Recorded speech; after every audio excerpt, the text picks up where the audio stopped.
With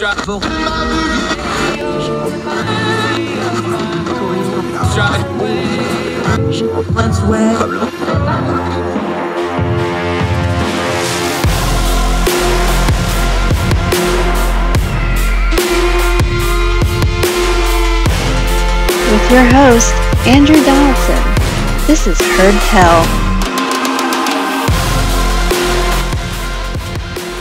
Welcome to a special edition of Heard Tell for December 7th. That's Pearl Harbor Remembrance Day.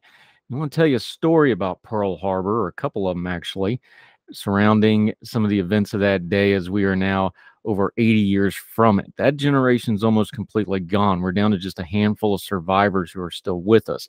So it's incumbent upon us to make sure that we tell these stories, keep them alive, keep the remembrances going, and the bravery of the men of that day and the folks that went through that, so that the next generation doesn't forget and the generations after that don't either. So there's three names I want you to remember: Ronald Endicott, Clifford Olds, and Lewis Costin.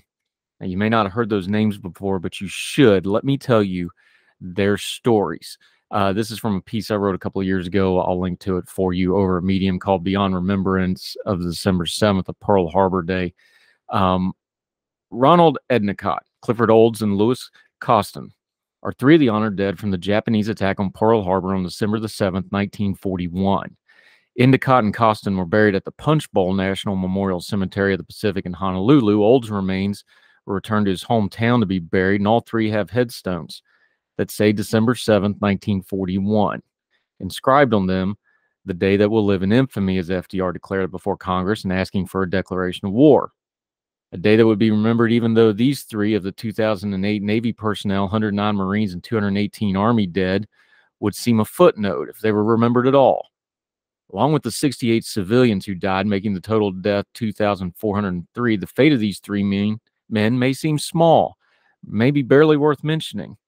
Almost half of those numbered died on the memorialized U.S. Arizona alone. 106 men died on the USS West Virginia, with another 25 unaccounted for and presumed dead, including Endicott, Olds, and Costin. Only problem? They didn't die on December 7th. USS West Virginia, the battleship, took 7 or 6 torpedoes, depending on which version you believe, multiple bombs, and burned for over 30 hours at her moorings. Her captain, Mervyn Binion, was all but disemboweled when a bomb exploded the command deck while he was directed the defense of his ship. Continuing to command while holding his own wounds closed with his arms, he refused aids as he lay dying.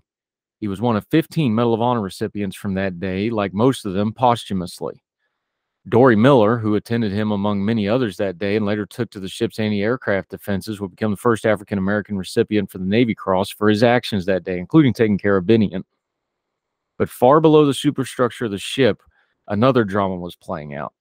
With all the torpedo hits on one side of the ship, quick-thinking damage control officers led the effort to counter-flood the ship at its moorings, purposefully sinking her, but preventing her from capsizing, the fate the Oklahoma and other battleships suffered. West Virginia settled in the relatively shallow waters of Pearl Harbor, with her superstructure still able to fight both the Japanese and the raging fires, giving her crew a chance to escape and preserving the hope the ship could let her be salvaged. This undoubtedly saved many lives.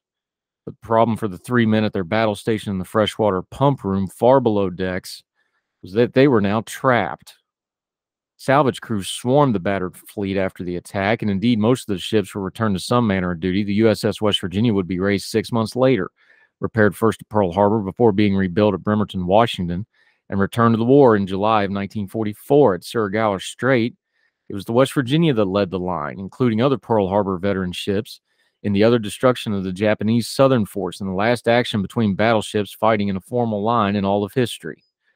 Her modern fire control, a byproduct of her long rebuild after being sunk by the Japanese, how's that for irony, let her rain fire on an enemy before the enemy could even range the American ships. The West Virginia would serve the remainder of the war to great honor, glory, and commendation.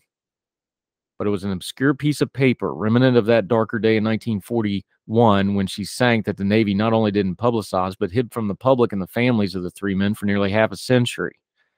When those salvage crews finally got to storeroom A111 and recovered the three bodies, They found it relatively dry, flashlight batteries and rations strewn across it, and an access hatch to the adjacent freshwater tanks opened, and other evidence of just how long the men had survived in the dark.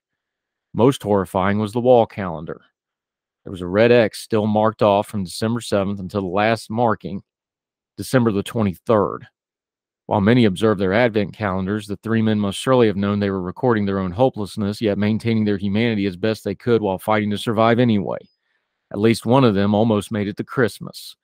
16 days in the dark, waiting for help that was still 6 months away and coming.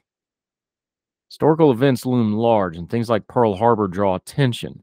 Pivotal moments and events that are inflection points in all of human history, which makes it all the more important when we find human moments like three young men who will forever be on the rolls of the dead from that day of infamy, but whose story goes beyond that, to think of them as well. To take a moment and remember people otherwise forgotten. Remember that any quiet Sunday morning might bring about not only change or the end of our own lives, but the changing of the course of history by events we can be swept up in. Along with all the others who suffered that day and the millions who died in the ensuing conflict, we should remember Ronald Endicott, Clifford Olds, and Lewis Costin on this day of reflection.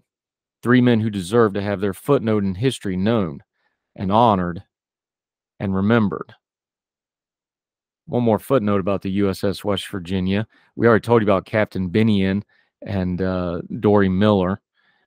After she was recovered, they sailed her to Bremerton.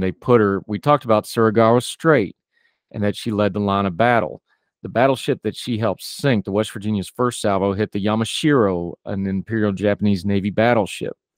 The battleship was completely wrecked. It was burning, but it was finished off by a destroyer that darted out of the darkness and the fog of battle to finish the ship off with a couple of torpedoes.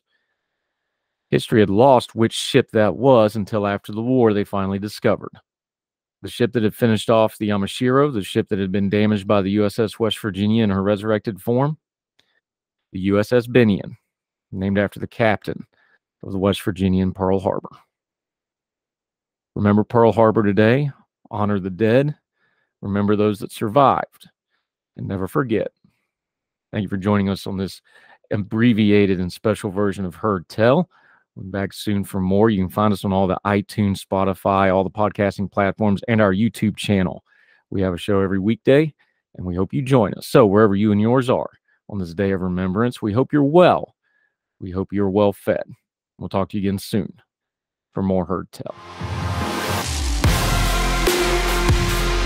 All the music on Heard Tell is provided under a Creative Content license from monstercat.com.